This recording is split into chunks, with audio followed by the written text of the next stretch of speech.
Welcome back for the final edition of Strengthening Oklahoma. And this edition of Strengthening Oklahoma is brought to you by Pub W. Whether it is brunch, lunch, happy hour, or dinner, Pub W has it all. Visit pubw.com to find a location near you. We saved the best for last. The guy that I've known for almost as long as I've been an Oklahoma Sooner, and he's such a key piece to the Oklahoma Sooner football program, and he's going to be a key piece in this Cheez-It Bowl, one of our absolute favorites, wide receiver, Mr. Drake Stoops. Drake, happy holidays, man. How you doing? I'm good, Dusty. Happy holidays to you guys. It's the last one, but hopefully it'll be one of the best ones. I like to hear that. Save the best for last. How you feeling, man? How's the body feel? Long grinding season. Got a chance to get a couple of weeks off. I know you guys have been getting after it, but how's your body feel right now?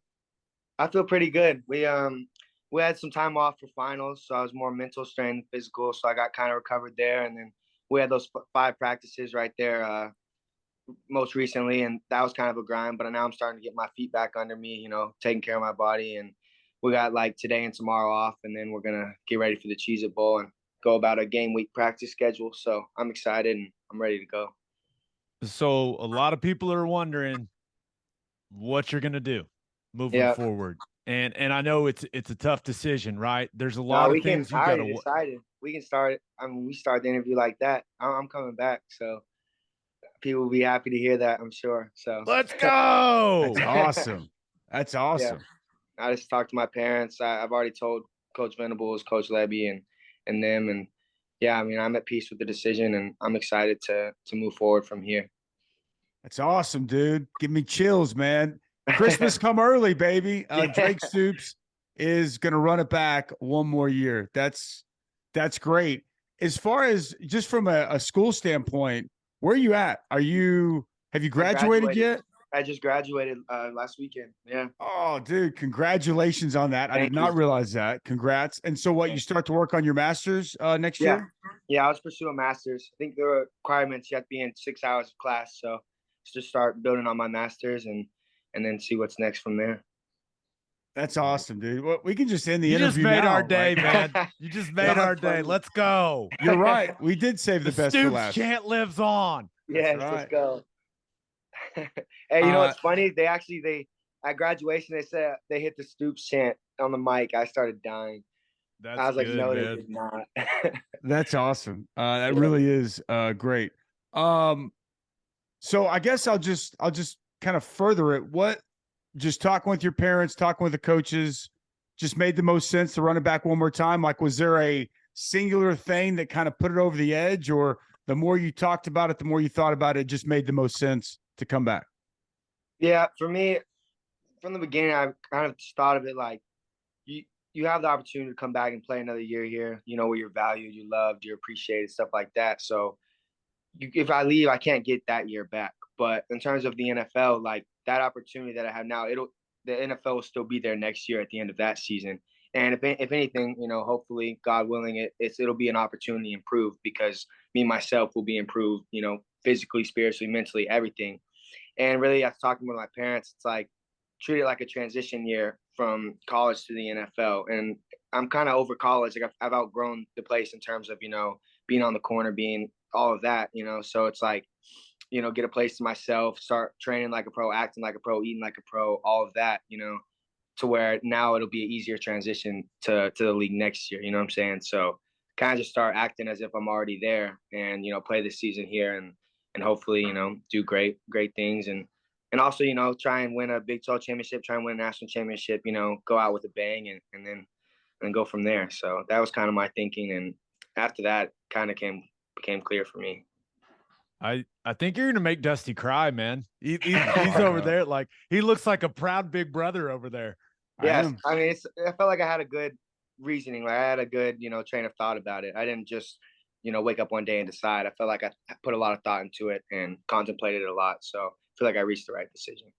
So you mentioned, I agree.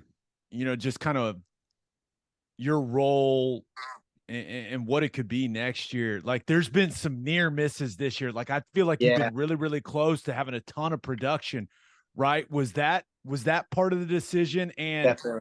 now, not that I'm not asking you to put Dylan's business out there, but did you talk to Dylan about your decision, or was this solely just based on yourself? Because clearly who's going to play quarterback for you next season is a big part of that. Yeah, I've talked to him a little bit, and I mean, I'm hoping he comes back, obviously. And to touch on what you said before that about the production aspect of it, I mean, this year I had way more touches than I've had my whole career. And so, in terms of yards, yak, everything, if I get my yak up, I'll have even more production. I think I averaged 10 yards a catch this year, which you get that to 15, now you're 200, 300 yards more. And on top of that, like the near misses for touchdowns, I think OSU, I land on the 2-yard line. Texas Tech, I get down to the half-yard line. I run a slant and go K-State, get overthrown. I run a post corner Kansas, ball misses me barely. That's 4 like really close to just being touchdowns right there. So you add that in as well. It's like, for me, it just made me very hungry that the opportunities are right there at my fingertips, and it's a very real possibility to have that production. And so I really want to capitalize on that next year and show everyone that I can be that productive guy. And hopefully then that leads to an opportunity to improve, like I touched on earlier, for the NFL. I gotta imagine your mom was very excited. I bet she was fired up that you'll be back one more year. And tell your dad, tell coach, he's got to rock the jersey every week. All right. Like, all right, I'll tell him. Let's keep some good vibes going in that regard. So I wanted just about the bowl game. You have such a unique perspective. Like, how many bowl games do you remember going to? Because you and I were talking off the air about my last bowl game, the Holiday Bowl. You remember that one. You were like 5 or 6. I'm sure you remember going to all the ones Gabe played in. Like, you've got a bowl experience unlike anyone else. You've seen it from every angle. So, like, how many do you remember? Like, when was the first one that you remember a bowl game memory? Shoot, the first one I remember is probably the Holiday Bowl, your last bowl. What'd you say? I think 2005. So I remember, seeing Santa there because we had spent Christmas there. And I mean, pretty much from then on. And the bowl experience was amazing as a little kid, getting just wreaking havoc all day, like in the hotel lobby, playing lobby football, like going to the players' lounge to play the arcade games when you guys would go to practice, really just living the life. And I didn't realize how fortunate I was in the moment, but now looking back on it in retrospect and being a player as well and having the schedule we have, I had it pretty good as a little kid, just running around, no worries in the world. Yeah, it not a bad way to live, man. Not a bad way to live at all. Now, let's just be real. A lot of people not giving y'all a chance in this game. When you hear that type of stuff that y'all can't play with this Florida State team. How's that make you feel? Yeah, I'm not trying to hear any of that, honestly. I mean, they can think what they want, but I mean, that's their opinion and it has no control over us and our preparation. We're going to prepare, with all we have, and whoever's on our team, we're all we got and we're all we need. And so, I mean, we're going to go out there and we're going to fight and throw punch after punch to start to finish. And whatever happens, happens, but we're going to prepare the right way and fight hard. And then at the end of the day, we'll see what happens. What do you see from their defense, primarily their secondary, their DBs? What do you think?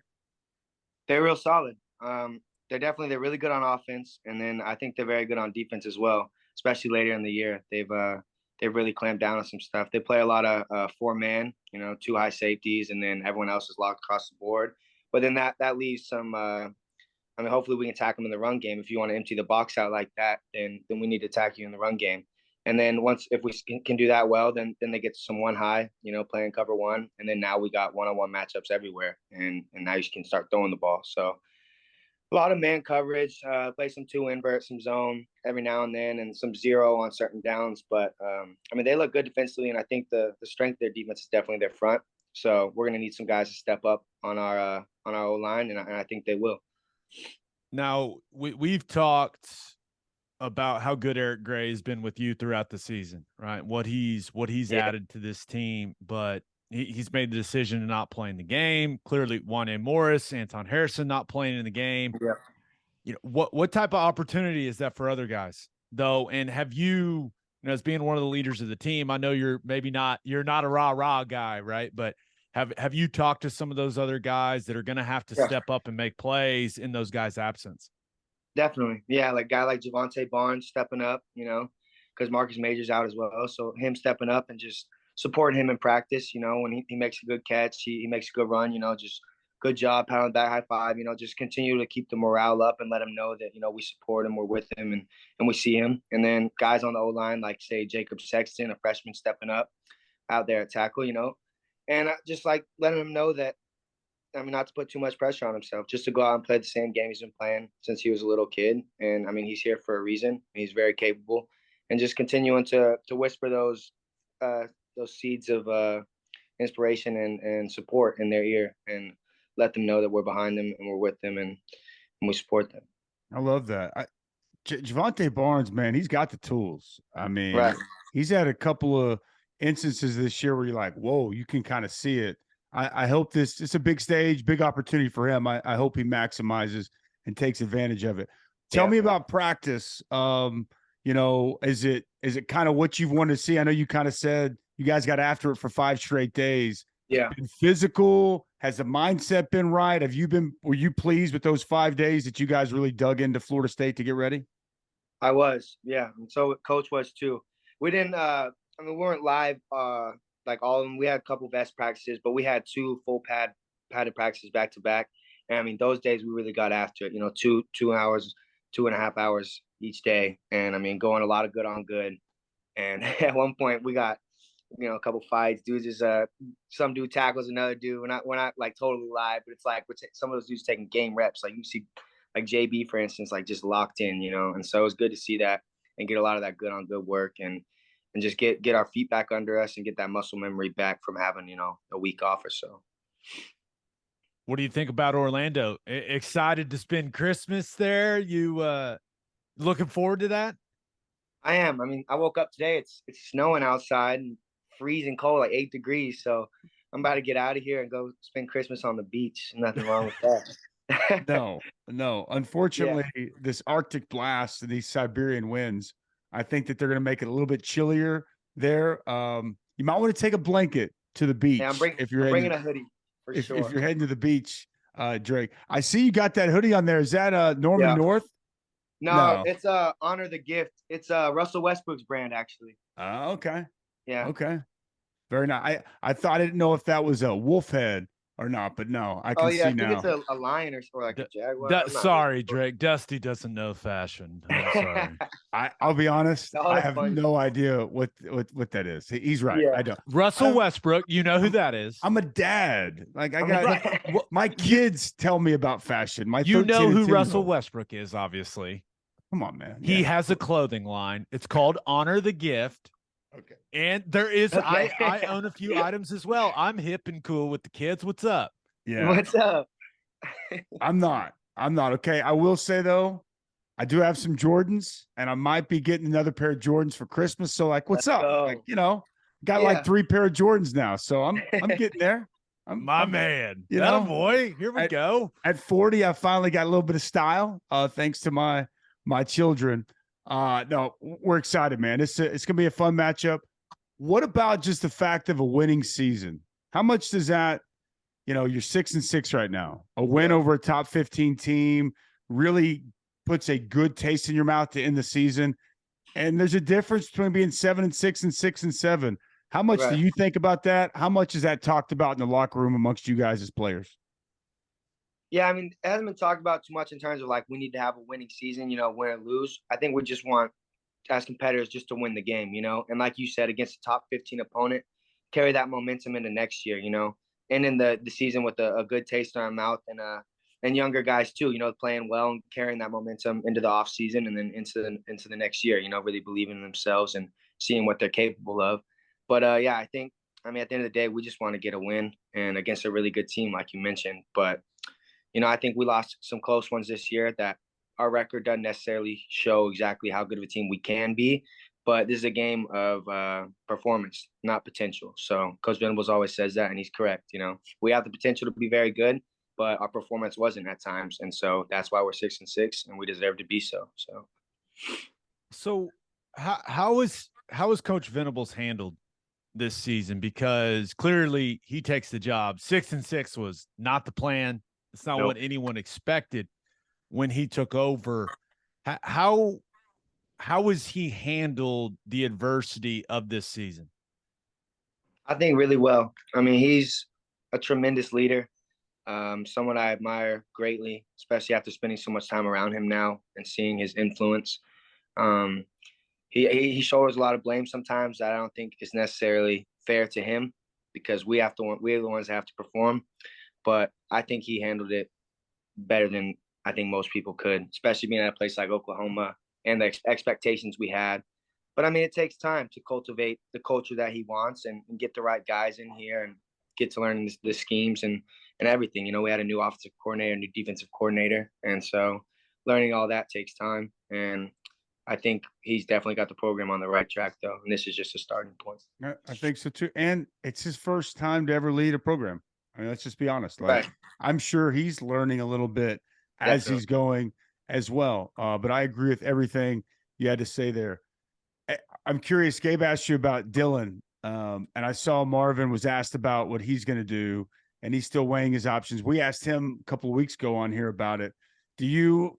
I mean, you kind of recruiting him at all? You getting in Oh, his yeah. ear? I know he's For got to make sure. the decision what's best for him, but I'm Yeah. sure one of his boys, one of his partners in the receiver room, a little positive reinforcement doesn't hurt at all. No, I try. I ask him about every other day if he's decided yet, and he hasn't decided. But I definitely would. It would be a pleasure to play with him again. He's a great guy off the field, and then obviously a tremendous player on the field. But I'm in his ear as much as I can be without bothering him, and Dylan too. But that's definitely I'm trying to recruit him a little bit as much as I can. They know I want him back, so we'll see. Speaking of that recruitment, right? The transfer portal is a very real piece of college football. Now, like, do you feel the necessity at times to just like constantly recruit the guys that are on the roster? Like you mentioned, kind of getting in guys' ears, hitting them with some positivity, stuff like that. Is that something that, especially this time of year when the portal's open now, is that something that you're doing? You're kind of working the room in that way? A little bit, but more so guys that are in between going to the league or staying here. That's the guys I'm really trying to talk to because at the end of the day, if you don't want to be here, then you shouldn't be here. I don't want to play with anyone that doesn't want to play with me or play with this team. So, and at the end of the day, like if you don't want to be a part of this culture, then you should leave and we'll bring in people that do. And I think that was a part you saw. We had a lot of people hit the transfer portal. And I mean, I'm not speaking badly on them at all. A lot of great guys, great players, and they did it the right way. They finished the season out. They finished what they started. But at the end of the day, if you don't want to be here, then you shouldn't be. And coach will bring in people that do. And I think that's just part of cultivating the culture slowly but surely. I love that. Wow. Transfer portal, I mean, it is what it is. But at the end of the day, like you go wherever you want. But I want people that want to be here playing with me. You know what I'm saying? That are dedicated to this school, like to this program. I could not agree more. Doing radio for a while since this transfer era has begun, I've said that exact same thing countless times on the radio to fans that want to get mad. I'm like, if you don't want to be here, who cares? Then there's the door. Like, give me guys that want to be here and want to be a part about what we're doing. I love to hear you say that because it's the truth, right? Yeah, and I'd say for fans, it's pointless to get mad. I mean, at the end of the day, we're young men trying to figure out our lives. And if that's what they think is best for them, then let them do it. We should, we have no control over that. We should not get emotional about it whatsoever, And at the end of the day, they'll bring in someone that will fill the role and do a great job as well. So have some faith. He sounds like his dad. I'm just going to tell you. Starting to sound like his dad. Now that I've gotten older, and I've had some real talks with your dad, and he's given me some like life advice several times, or talking to me and my wife.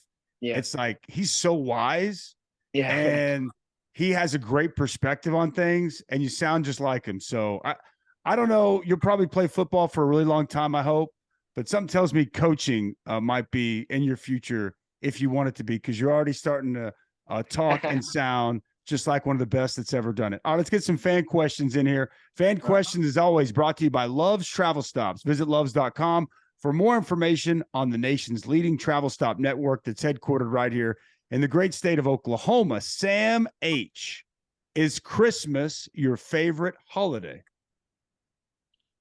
Yeah, I would say Christmas is my favorite holiday for sure. You get the most time off usually, and you get to spend time around family and friends. And then this year I'll be spending it at the bowl game. But growing up, it's definitely my favorite holiday, and you know, Jesus' birthday is the real holiday. Sometimes we lose track of that, but yeah, I think it's one of the most meaningful holidays, one of the most important, and one that spending time with family and friends, it really hits home. Yeah, you never forget the reason for the season, right, man? But Right. I will say, Can't lose sight of that. I will say, Christmas vibes are just strong, man. Like They are. just so strong. You know what I mean? Yeah.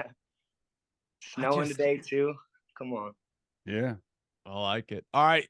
Last question for you. This one comes from Lynn B, and this is a good one. Lynn B. What is your favorite Christmas tradition with your family? Well, your dad was a coach forever, so maybe your favorite Christmas tradition is y'all were always gone. But... Yeah, exactly. Probably just spending time with McMillans, Matt McMillan and his family, and Gina, Nate, Alex, and all of them. Just we used to always spend Christmas with them, whether it's here or over there. But just linking up as families and yeah, messing around. Me and Isaac hang out with Alex and Nate, playing Mario Kart, Mario Party, just playing something, video games upstairs, and then eating dinner together. Opening one present on New Year's Eve.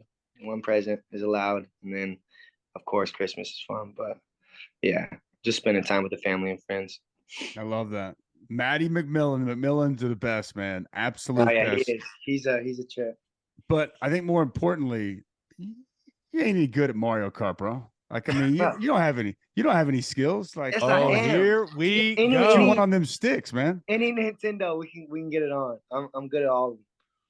I used to love, though he's a little slower. I used to love being Donkey Kong because it's kind of how I feel in like a smaller car, like driving the little go-kart like Donkey Kong.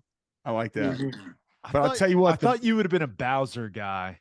Yeah, Bowser's okay. Bowser's okay. I'll tell you what, though, man, the little mushroom and the princess, man, she can get it too now. I mean, she can roll. Careful how you say that. What? Yeah. What is that not okay? Nothing. No, never mind. Oh. Drake and I, we're good here. Move on. Gabe's funny. Move on. I guess I don't know the current and new lingo, but I do know a thing or two about Mario Kart, and that got me through college, man. We used to rock it. I think we played on the Nintendo 64. It's probably a little bit more advanced since then, but Nintendo 64 was the jam. We would do it. We would do it with Nintendo 64. And we'd set it up in the living room, and you had to finish a beer before you finished the race. So, like, you opened the beer to start, and there was always strategy, like, how much of the beer do you drink before you come off the line? But you had to finish the beer before you cross the line, and if you didn't finish the beer, so it was fun. It made drinking fun. That's funny. One other game, did you guys ever play James Bond on Nintendo 64? GoldenEye? Oh, yeah. Never got to that one. Oh, dude. That was the ultimate. I'm too young, I guess. I don't know. I never had he went there. You know what's funny, though? You know what's funny? I haven't played James Bond, GoldenEye in a while, but like now with the new graphics and new games, like my kids there, my son was just showing me last night some of the games that he's playing. I bet if I pull that up for them, they'd be like, "This is stupid, Dad. Like, what are you doing? This is weird." There wouldn't be enough going on for them because the new video games are just insane, I guess. Yeah, graphics are out of control. This interview's been outstanding. It's been insane. Drake, we love you, man. We appreciate you very much, and so fired up that you're coming back. And have a very Merry Christmas there in Orlando. Have a great bowl game, and we'll talk to you again soon, bro. Sounds good. I appreciate you guys. Appreciate everyone that tuned in over the year, and it's been a good ride, and I look forward to what's next. I agree. It has been a good ride. We look forward to what's next as well. Big thanks to Drake's, and it's time, one more time, for me and my man Gabe to break it down. The breakdown brought to you by the Oklahoma Proton Center. It's one of the top cancer centers in the region using state-of-the-art proton therapy. Oklahoma Proton Center, more than a cure, quality of life. Awesome news there from Drake Stoops. I think that's huge, man. Leadership perspective, just experience perspective, and production standpoint. Like, he's a really good blocker in the run game, and he became one of the guys that they depended on third down and just getting touches, getting looks. They like getting in the ball on the perimeter and some of their quick game. And he can really navigate and work the middle of the field well. And I thought what you said was spot on. He was so close to really having a breakout season. And I would expect next year he'll be a big part of this passing attack now that we know he's coming back. Yeah. And you can never have too many veteran players that really care. And I think, I mean, you heard him, we heard him talk about kind of his thoughts on the transfer portal and how if you're not all in for Oklahoma and for the team, then don't want you. Yeah. And I love hearing guys say that. And clearly with Drake's upbringing and his connection with the program, right, you're not going to find many more OU, a guy much more OU than Drake Stoops, right? So I think as valuable as this play on the field will be, I think that leadership and just that passion for the program, for Norman, for the state of Oklahoma, it's just hard to replicate that. And having a guy like that in the locker room is huge because it just means so much to him that other guys that can't, like, it rubs off. It just does. So I'm fired up, man. That's awesome news. It's infectious. It's contagious. And you want that permeating throughout your locker room if you're Brent Venables, if you want to see the culture truly take hold. What he said about the portal, I feel the same way about recruits. I don't want to have to beg anybody. Like, if you want to be a part of this, awesome. Let's go. And if you don't, okay, I will find people. Coach Venables will find people that want to be a part of Oklahoma football, of what the mindset, what the expectation, what the culture is around this football program. I've said exactly what he said for years, I mentioned earlier. And I think that's the best way to look at it. That's the best perspective you can have. That why try to convince people if they want to be somewhere else, if they're unhappy, why try to overly convince them? I'm not saying that you don't, if you're a coach or even if you're a teammate, try to, give your best pitch as to why this is the right spot. But if in their mind, they want to be somewhere else, I don't think you should consume yourself trying to convince somebody of something if they don't truly want to do it. Because the last thing you want is somebody in that, just like we talked about with Drake, it's infectious. It can permeate throughout a locker room. It's the exact same way, the opposite, right? The last thing you want is somebody who isn't all in, who doesn't, truly want to be there. And the moment things don't go right for them individually, they start to complain, they start to cry, they start to really second guess coaches. That can permeate throughout a locker room as well. And that's really not what you want, especially when you're still in the infancy stages of trying to establish and identify a culture and identity of this program.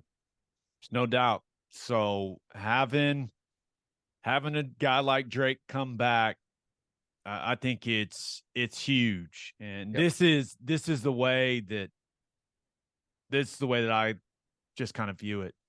The 2023 Oklahoma Sooners are a much better football team with Drake Stoops. Yes. Right. As opposed to not having him.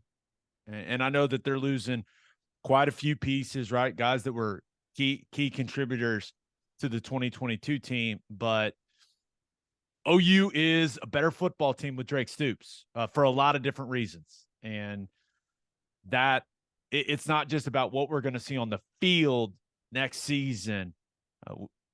We know how important an offseason is. And having a veteran guy that's been around the block, that cares the way that he cares, that will raise the level. I believe that'll raise the level of the entire team. Because that's what good leadership does. He's a lieutenant. He'll be a lieutenant for Schmitty, for this coaching staff. He's already sounds like a coach, and he's going to instill the right mindset all throughout the locker room. So, and he's a good player. Is Drake going to be a great pro? I don't know. Is he going to be a pro? I don't know. I think he'll have a chance at some point to at least get into a camp and make a roster. And if given a chance, I'm not saying I'm going to completely bet against him, but I don't know what his ceiling as a professional player is. He's a darn good college football player. And you want good college football players with the right mindset on your team and within your locker room every single time. So I think it was great news, and I'm excited for him, his family. I can assure you, Carol is going to be fired up that she gets one more year to root for one of her sons in a Sooner uniform. And I echo that, and I would hope most Sooner fans are very excited as well. This is it, man. This is C'est La Vie. Last one that we're going to do here. It's been a heck of a ride. You and I hatched this plan together all the way back. We're coming up on a year. I think we kind of started talking about this last February-ish or so. Didn't know exactly what it was going to be, what it would look like. It's kind of morphed and changed and turned into this. I got to tell you, it's been a ton of fun. We put in a lot of work, a lot of hours, a lot of thinking, talking sessions. And at the end of the day, we want what's best for Oklahoma football. And we wanted to give back to a university that's given us so much, and want to try to do whatever we could in our power to help put Oklahoma football, Oklahoma athletics in as good a position as they could be. And, you know, it's been awesome to get to know these players. They've been tremendous. That's the other thing. Like, some of these players and the fans only see them with the helmet on or what they post on social media. These are some incredible young men that it's been an absolute pleasure to work with them, to get to know them on and off the field. And I really value and appreciate that. And it's been a blast. It's been awesome to get to work with you. For people that don't know, Gabe is a machine. He's incredible. I just show up, turn the light on, turn the mic on, and talk. Behind the scenes, Gabe edits all these videos. He puts everything together.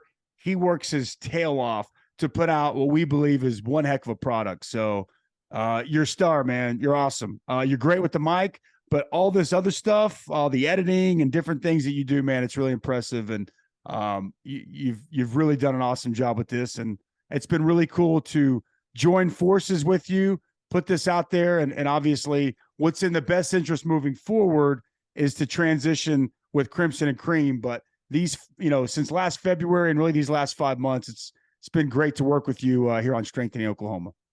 The same to you, my man. It's been fun. And I think the best part about it is over these last couple of weeks, as we've done these last interviews with each guy, they're just really appreciative and grateful. Yeah. And that was the whole point, right? To try to get these guys some NIL opportunities, help them. You know, they bring in so much money. They mean so much to so many people. And we were just hoping to, you know, give back a little bit to them as well. And it's gone well. Feel good about everything that we've done. And we'll see what our role looks like with Crimson and Cream in the future. Those details have yet to be established, but we're hopeful we can be involved when it comes to some of the football content in the future over there. But yeah, man, I got no regrets. It was a lot of work.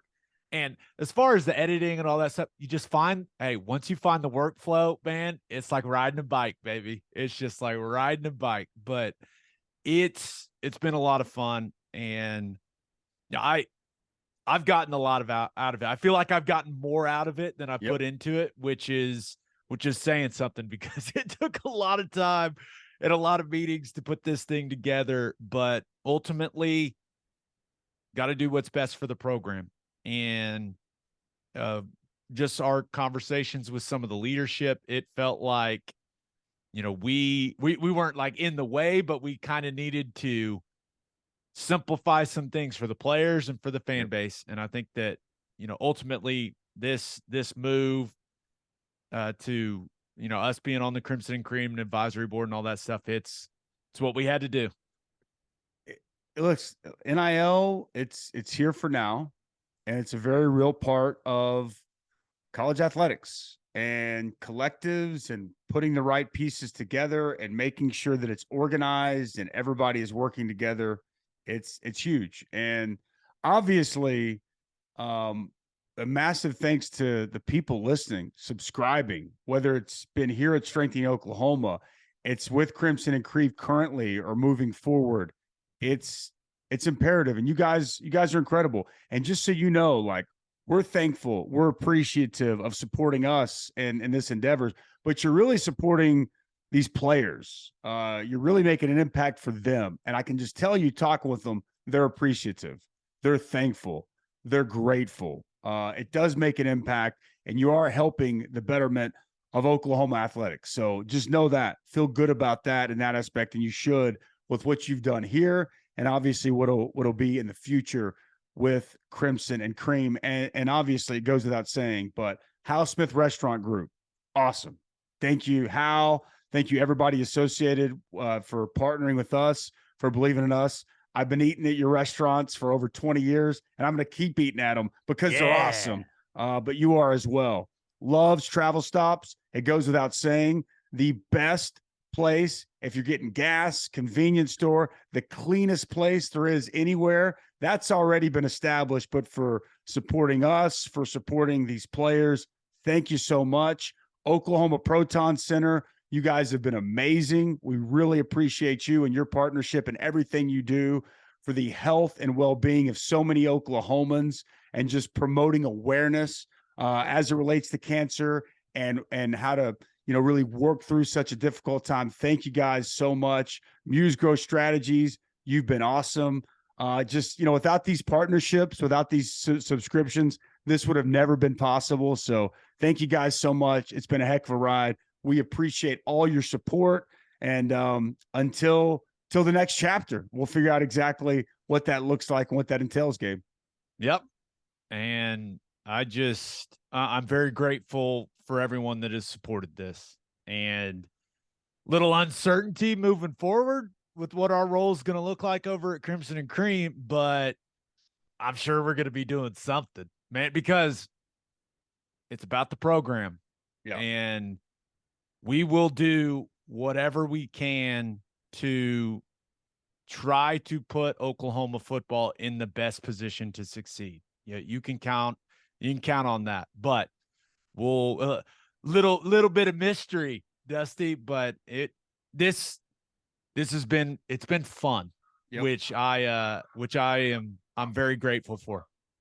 Thank you guys so much. Seriously, happy holidays, everybody. Have a very Merry Christmas and a Happy New Year. And most importantly, let's hope the Sooners show up down there in Orlando and play their tails off and get a nice victory over Florida State. Would be a great way to ring in the new year coming up next Wednesday down there in Orlando. Muse Growth Strategies, you've been awesome. Thank you guys for continuing to support us. Be sure to check out Crimson and Cream, that collective supporting Oklahoma athletics. And for everybody out there, thank you. We appreciate you. And we won't see you again next time. Wait a second. There is no next time, right? There is no next time. I can't end it that way. Thank you. We appreciate you. And that is all, folks.